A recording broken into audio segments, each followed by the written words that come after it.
Shopaholic and Sister by Sophie Kinsella. The first page is a Dictionary of International Tribal Dialects, Addendum. In parentheses, the following terms were mistakenly omitted from the main dictionary. Nami Nami, Tribe of New Guinea, page 67. Fra, F-R-A-A, pronounced Frar. Elder Tribesman, or Patriarch. Mapi, a small ladle for serving rice or meal. Shop, or shop, to exchange goods for money or beads. A concept unknown by the tribe until a visit in 2002 by British tourist Rebecca Brandon, formerly Bloomwood.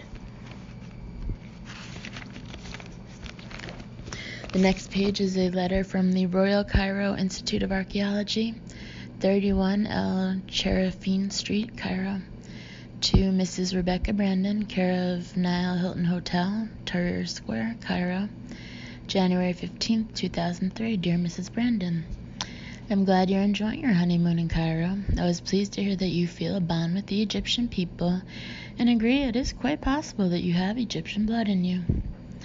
I also welcome your interest in the museum's jewelry display. However, further to your inquiry, the quote-unquote sweet little ring you refer to is not for sale.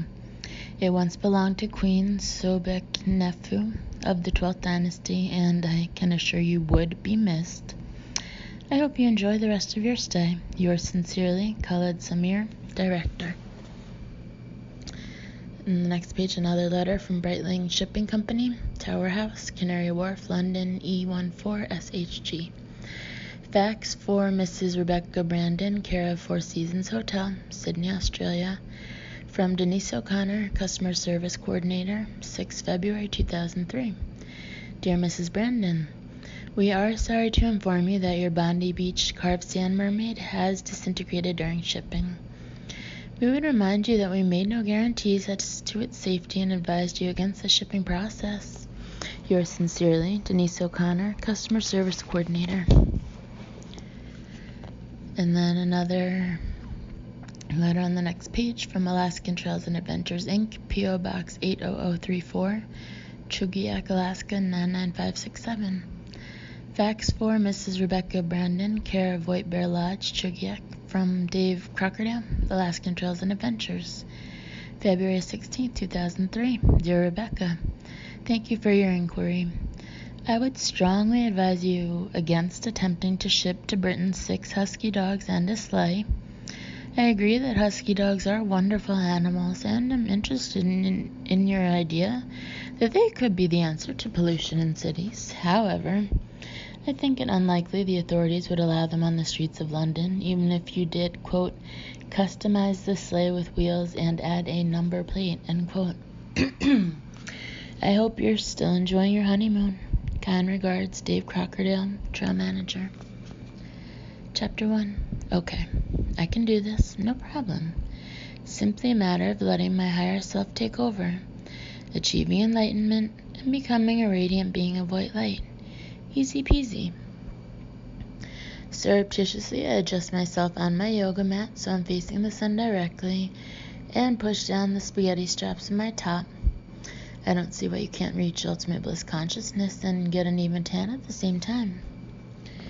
I'm sitting on a hillside in the middle of Sri Lanka at the Blue Hills Resort and Spiritual Retreat, and the view is spectacular. Hills and tea plantations stretch ahead, then merge into a deep blue sky. I can see the bright colors of tea pickers in the fields, and if I swivel my head a little, I can glimpse a distant elephant padding slowly along between the bushes. And when I turn my head still further, I can see Luke, my husband. He's the one on the blue yoga mat in the cut-off linen trousers and tatty old top, sitting cross-legged with his eyes closed. I know, it's just unbelievable. After 10 months of honeymoon, Luke has turned into a totally different person from the man I married. The old corporate Luke has vanished. The suits have disappeared. He's tanned and lean. His hair is long and sun-bleached, and he's still got a few of the little braids he had put in on Bondi Beach. Round his wrist is a braided bracelet he got in Tanzania, and in his ear is a tiny silver hoop. Luke Brandon with an earring. Luke Brandon sitting cross-legged. As though he can feel my gaze, he opens his eyes and smiles, and I beam back happily. 10 months married and not a single row. Well, only the odd little one. Siddhasana, says our yoga teacher, Chandra. He's a tall, thin man in baggy white yoga trousers, and he always speaks in a soft, patient voice. Clear your minds of all extraneous thought. Around me, I'm aware of the 8 or 9 others in the group moving into position on their mats. Obediently, I place my right foot on my left thigh. Okay, clear my mind. Concentrate. I don't want to boast, but I find clearing my mind pretty easy. I don't quite get why anyone would find it difficult. I mean, not thinking has to be a lot easier than thinking, doesn't it? In fact, the truth is I'm a bit of a natural at yoga.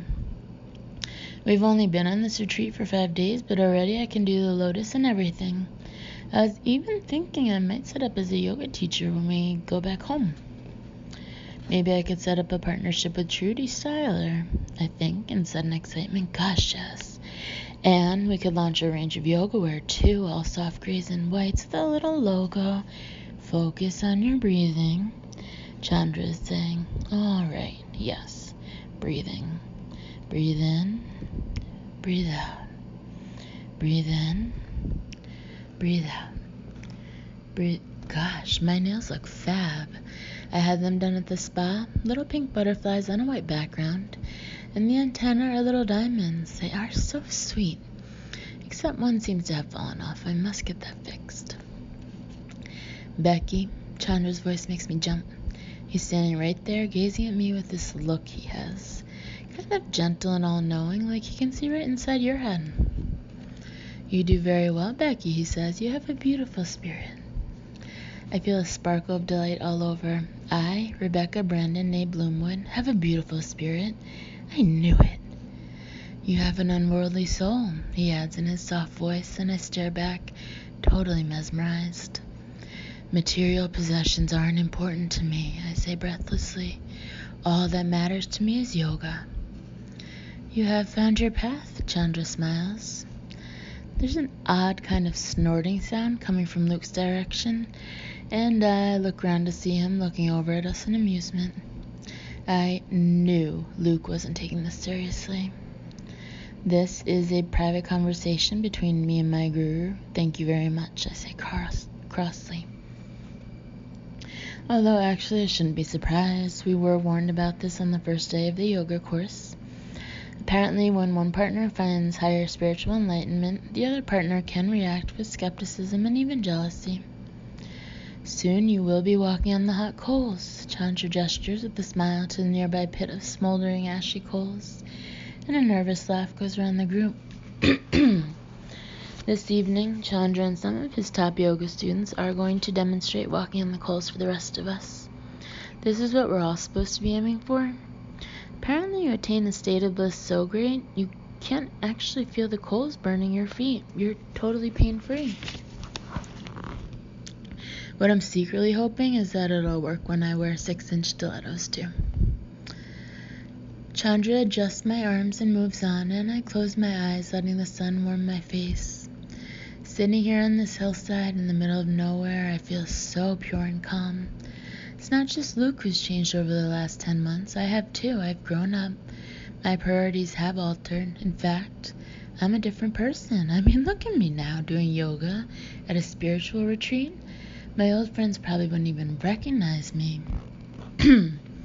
At Chandra's instruction, we all move into the Vajrasana pose. From where I am, I can just see an elderly Sri Lankan man carrying 2 old carpet bags approaching Chandra.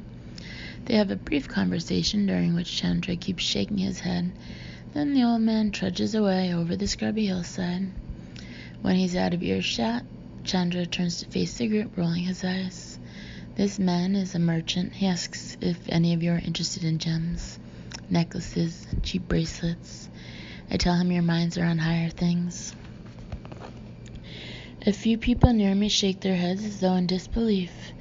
One woman with long red hair looks affronted. Couldn't you see we were in the middle of meditation? She says. He has no understanding of your spiritual devotion. Chandra looks around the group seriously. It will be the same with many others in the world. They will not understand that meditation is food for your soul. You have no need for sapphire bracelet. A few people nod in appreciation. Aquamarine pendant with platinum chain. Chandra continues dismissively. How does this compare to the radiance of inner enlightenment? Aquamarine? Wow. I wonder how much. Not that I'm interested. Obviously not. It's just that I happened to be looking at aquamarines in a shop window the other day. Just out of an academic interest. My eye drifts toward the retreating figure of the old man. 3-carat setting, 5-carat setting, he keeps saying, all have price. Chandra shakes his head. I tell him these people are not interested. Half price? 5-carat aquamarines at half price? Stop it. Chandra's right. Of course I'm not interested in stupid aquamarines. I'm absorbed in spiritual enlightenment. Anyway, the old man's nearly gone now. He's just a tiny figure on top of the hill. In a minute he'll have disappeared. And now, Chandra smiles, the halasana pose. Becky, will you demonstrate? Absolutely. I smile at Chandra and prepare to get into position on my mat. But something's wrong. I don't feel contentment. I don't feel tranquility. The oddest feeling is welling up inside me, driving everything else out. It's getting stronger and stronger, and suddenly I can't contain it anymore. Before I know what's happening, I'm running in my bare feet as fast as I can, up the hill toward the tiny figure.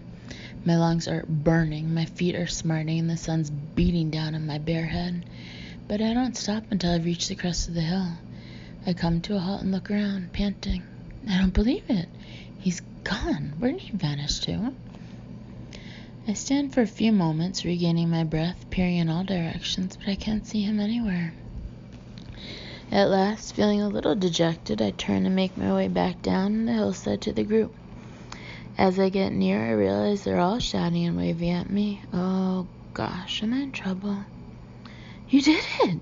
The red-haired woman's yelling. You did it! Did what? You ran over the hot coals. You did it, Becky. What? I look down at my feet, and I don't believe it. They're covered in gray ash. In a daze, I look at the pit of coals, and there's a set of clear footprints running through it. Oh my gosh, I ran over the coals. I ran over the burning, hot, smoldering coals. I did it. But I didn't even notice, I say bewildered. My feet aren't even burned. How did you do it? Demands a red-haired woman. What was in your mind?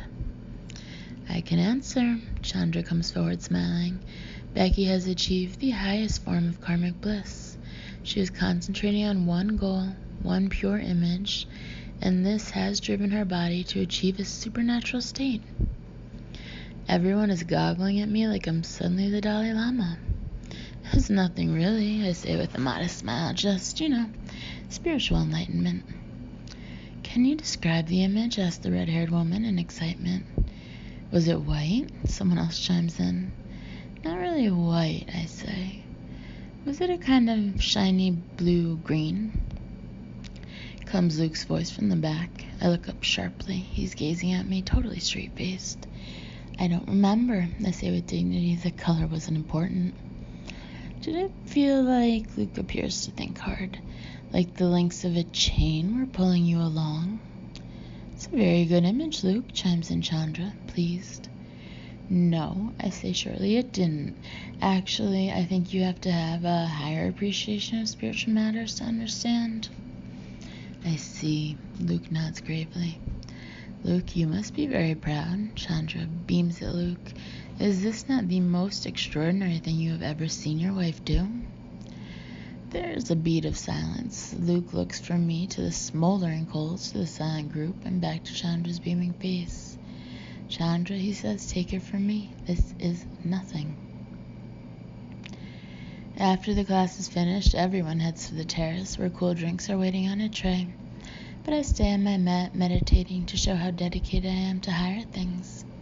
I'm half concentrating on the white light of my being and half imagining running over hot coals in front of Trudy and Sting while they applaud admiringly. when a shadow falls across my face. "Greetings, O spiritual one," says Luke, and I open my eyes to see him standing in front of me, holding out a glass of juice. "You're just jealous because you don't have a beautiful inner being," I retort, and casually smooth back my hair so the red dot painted on my forehead shows. "Insanely," agrees Luke. "Have a drink." He sits down beside me on the ground and hands me the glass. I take a sip of delicious ice-cold passion fruit juice, and we both look out over the hills toward the distant horizon.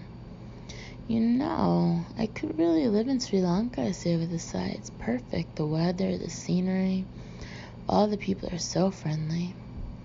"You said the same in India," Luke points out, "and Australia." He adds as I open my mouth, "and Amsterdam."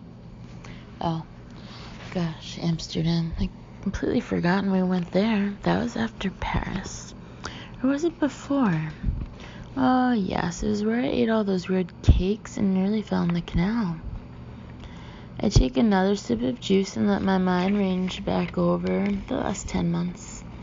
We visited so many countries, it's kind of difficult to remember everything at once. It's almost like a blur of film with sharp, bright images here and there. Snorkeling with all those blue fish in the Great Barrier Reef, the pyramids in Egypt, the elephant safari in Tanzania, buying all that silk in Hong Kong, the gold souk in Morocco, finding that amazing Ralph Lauren outlet in Utah. Gosh, we've had some experiences. I sigh happily and take another sip of juice. "I forgot to tell you," Luke produces a pile of envelopes. "Some post came from England." I sit up in excitement and start leafing through the envelopes. "Vogue!" I exclaim as I get to my special subscriber edition and its shiny plastic cover. "Ooh, look, they've got an angel bag on the front cover." I wait for a reaction, but Luke looks blank. I feel a tiny flicker of frustration. How can he look blank? I read him out that whole piece about angel bags last month and showed him the pictures and everything. I know this is our honeymoon, but just sometimes I wish Luke was a girl. "You know," I say, "angel bags, the most amazing hip bag since, I'm not even going to bother explaining." Instead, I gaze lustfully at the photograph of the bag. It's made of soft, creamy tan calfskin with a transparent resin handle and discreet zipper. But what makes it unique is the beautiful winged angel hand-printed on the front with the name Gabriel underneath in diamante. There are 6 angels: Gabriel, Michael, Dante, Raphael, Uriel, and Ariel. All the celebrities have been fighting over them, and Harrods is permanently sold out. "Holy phenomenon," says the headline beside the picture. I'm so engrossed I barely hear Luke's voice as he holds out another envelope. "Ooze," he seems to be saying. "Sorry?" I look up in a daze. "Here's another letter," he says patiently, "from Suze." "Suze?" I drop Vogue and grab it out of his hand. Suze is my best friend in the world. I've so missed her. The envelope is all thick and creamy white and has a crest on the back with a Latin motto. I always forget how totally grand Suze is. When she sent us a Christmas card, it was a picture of her husband, Tarquin's Castle in Scotland, with "From the Cleith Stewart Estate" printed inside. Except you could hardly read it because her 1-year-old Ernie had covered it with red and blue finger paints. I tear it open and a stiff card falls out. "It's an invitation," I exclaim, "to the christening of the twins." I gaze at the formal, swirly engraving, feeling a slight pang. Wilfred and Clementine Cleith Stewart. Suze has had 2 more babies and I haven't even seen them. They must be about 2 months old by now. I wonder what they look like. I wonder how Suze is doing. So much has been going on without us. I turn the card over and see that Suze has scrawled a message. "I know you won't be able to come, but thought you'd like it anyway. Hope you're still having a wonderful time. All our love, Suze XXX. P.S. Ernie loves his Chinese outfit. Thank you so much." "It's in 2 weeks," I say, showing Luke the card. "Shame, really. We won't be able to go." "No," agrees Luke, "we won't." There's a short silence, then Luke meets my eye. You're not ready to go back yet, are you? He says casually. No, I say at once, of course not. We've been traveling for only 10 months, and we plan to be away for at least a year. Plus, we've got the spirit of the road in our feet now. Maybe we'll never be able to go back to normal life like sailors who can't go back and live on the land. I put the invitation back in its envelope and take a sip of my drink. I wonder how Mom and Dad are. I haven't heard much from them recently. In fact, the last time I called home, they both seemed a bit distracted. Mom hardly listened to my story about the elephant orphanage, and before I could ask Dad how he did in the golf tournament, he said he had to go. And little Ernie will be walking by now. I'm his godmother and I've never even seen him walk. Anyway, never mind. I'm having amazing world experiences instead. We need to decide where to go next, says Luke, leaning back on his elbows. After we finish the yoga course, we were talking about Malaysia. Yes, I say, after a pause. It must be the heat or something, but I can't actually get much enthusiasm for Malaysia. Or back to Indonesia, up to the northern bits. I say non-committally. Oh, look, a monkey. I cannot believe I've gotten so blasé about the sight of monkeys. The first time I saw those baboons in Kenya, I was so excited I took about 6 rolls of film. Now it's just, oh, look, a monkey. Or Nepal, or back to Thailand. Or we could go back, I hear myself saying out of nowhere. How weird. I didn't intend to say that. I mean, obviously we're not going to go back yet. It hasn't even been a year. Luke sits up straight and looks at me. Back? No, I say with a little laugh. I'm just joking. I hesitate. Although, there's a still silence between us. Maybe we don't have to travel for a year, I say tentatively, if we don't want to. Luke passes a hand through his hair and the little beads on his braids all click together. Are we ready to go back, he says. I don't know. I feel a little thrill of trepidation. Are we? I can hardly believe we're even talking about going home. I mean, look at us. My hair's all dry and sun-bleached. I've got henna on my feet, and I haven't worn a proper pair of shoes for months. An image comes to my mind of me walking down a London street in a coat and boots, shiny high-heeled boots by L.K. Bennett, and a matching handbag. Suddenly, I feel a wave of longing so strong, I almost want to cry. I think I've had enough of the world. I look at Luke. I'm ready for real life. Me too. Luke takes my hand and weaves his fingers between mine. I've been ready for a while, actually. You never said. He seems so into it. I've never had an inkling he's been bored. I didn't want to break up the party, but I'm certainly ready. You would have kept traveling just for me? I say, touched. Well, it's not exactly hardship. Luke looks at me wryly. We're hardly roughing it, are we? I feel a slight flush come to my cheeks. When we set off on this trip, I told Luke I was determined we were going to be real travelers, like in the beach, and sleep only in little huts. That was before I'd spent a night in a little hut. So when we say back, Luke pauses. We are talking London? He looks at me questioningly. Oh gosh. Finally, it's decision time. We've been talking for 10 months about where we should live after the honeymoon. Before we got married, Luke and I were living in New York, and I loved it, but I kind of missed home too, and now Luke's UK business is expanding into more of Europe, and that's where all the excitement is. So he'd like to go back to London, at least for a while. Which is fine, except I won't have a job. My old job was as a personal shopper at Barney's, New York, and I adored it. But never mind, I'm bound to find a new job, an even better one. London, I say decisively and look up. So, can we be back in time for the christening? If you like, Luke smiles, and I feel a sudden leap of exhilaration. We're going to the christening. I'm going to see Suze again, and my mom and dad, after nearly a year. They'll all be so excited to see us. We'll have so many stories to tell them. I have a sudden vision of myself presiding over candlelit supper parties with all my friends gathered round, listening avidly to tales of faraway lands and exotic adventures. I'll be just like Marco Polo or someone.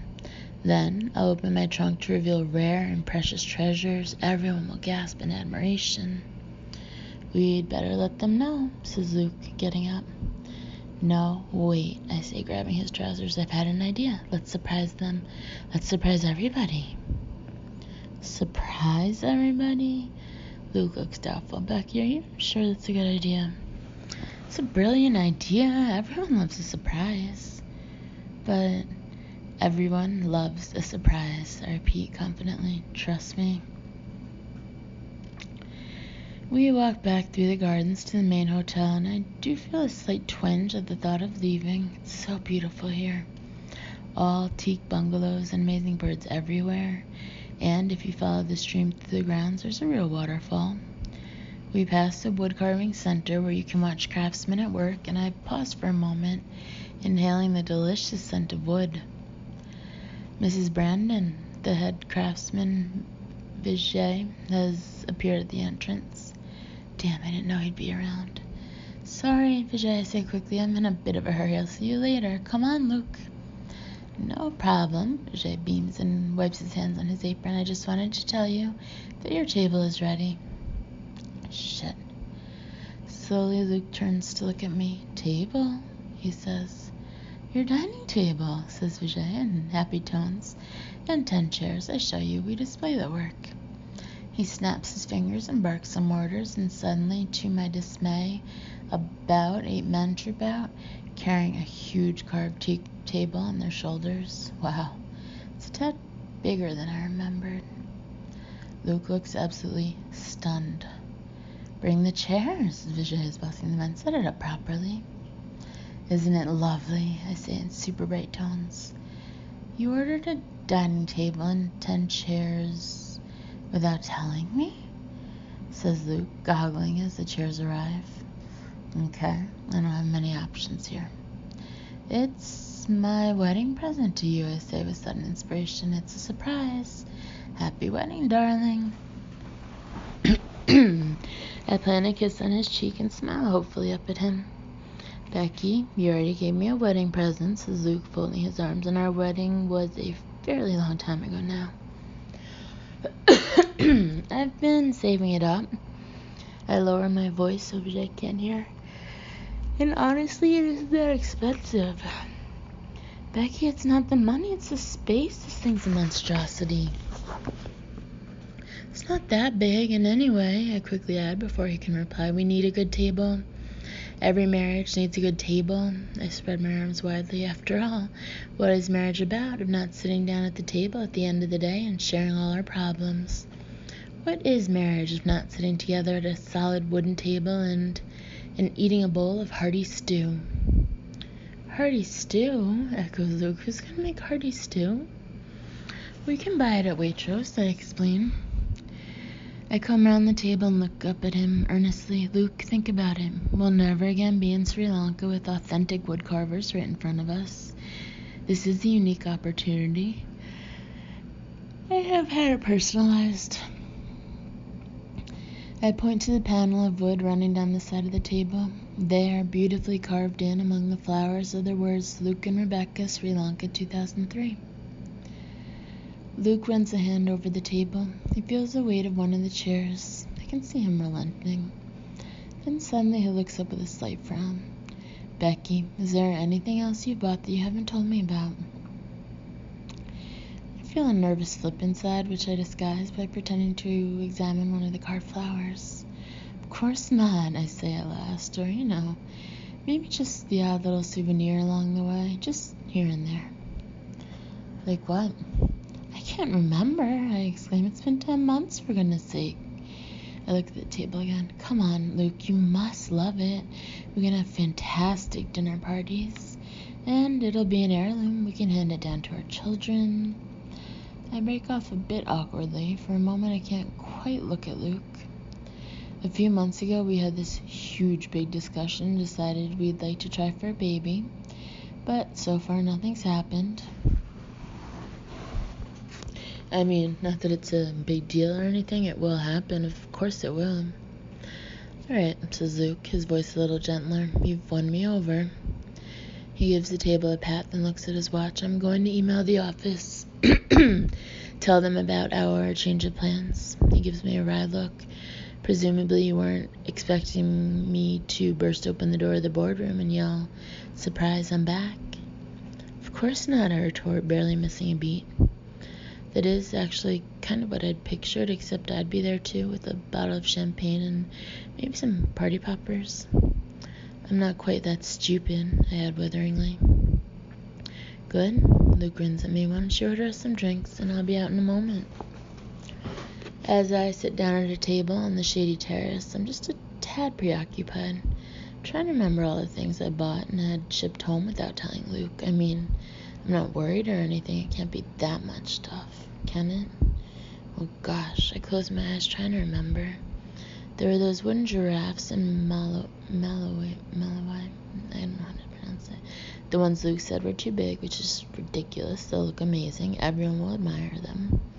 And there was all that gorgeous batik art in Bali, which I did intend to tell him about, but then kind of never got around to it. And there were the 20 Chinese silk dressing gowns, which, okay, I know 20 sounds like quite a lot, but they were such a bargain. Luke just didn't seem to understand my point that if we bought 20 now, they would last us a lifetime and be a real investment. For someone who works in financial PR, he can be a bit slow off the mark sometimes. So I snuck back to the shop and bought them anyway and had them shipped home. The thing is, shipping just makes everything so easy. You don't have to lug anything about. You just point and ship. I'd like that shipped, please, and that, and that. And you give them your card and off it goes, and Luke never even sees it. Maybe I should have kept a list. Anyway, it's fine. I'm sure it's fine. And, I mean, we want a few souvenirs, don't we? What's the point of going around the world and coming back empty-handed? Exactly. I see Chandra walking past the terrace and give him a friendly wave. You did very well in class today, Becky, he says and comes over to the table. And now I'd like to ask you something. In 2 weeks' time, I'm leading an advanced meditation retreat. The others are mainly monks and long-term yoga practitioners, but I feel you have the commitment to join us. Would you be interested? I'd love to. Then I pull a regretful face, but I can't. Luke and I are going home. Home? Chandra looks shocked, but you are doing so well. You're not going to abandon the path of yoga? Well, no, I say reassuringly. Don't worry, I'll buy a video. As Chandra walks off, he looks a little shell-shocked, which actually isn't surprising. He probably didn't even realize you could get yoga videos. He certainly didn't seem to have heard of Jerry Halliwell. A waiter appears and I order beer for Luke plus a mango and papaya cocktail, which in the menu is called Happy Juice. Well, that just about suits me. Here I am in the sunshine on my honeymoon, about to have a surprise reunion with all the people I love. Everything's perfect. I look up to see Luke approaching the table, holding his handheld computer. Is it my imagination, or is he walking faster and looking more animated than he has for months? Okay, he says, I've spoken to the office. Is everything all right?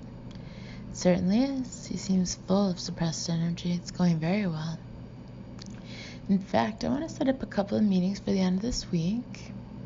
Well, that was quick, I say in astonishment. Blimey, I thought it would take about a week just to get ourselves organized.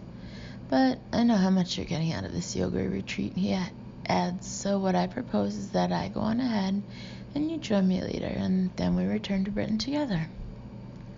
So where are your meetings, I say, confused. Italy. The waiter appears in my Happy Juice and Luke's beer. But I don't want to be separated from you, I say as the waiter retreats. This is our honeymoon. We have had 10 solid months together, Luke gently points out. I know, but still. I take a disconsolate sip of Happy Juice. Where are you going in Italy? Nowhere exciting, Luke says after a pause. Just a northern Italian city, very dull. I recommend you stay here. Enjoy the sunshine. Well, I look around feeling torn. It is pretty nice here. Which city? There's silence. Milan, Luke says reluctantly. Milan? I nearly fall off my chair with excitement. You're going to Milan? I've never been to Milan. I'd love to go to Milan.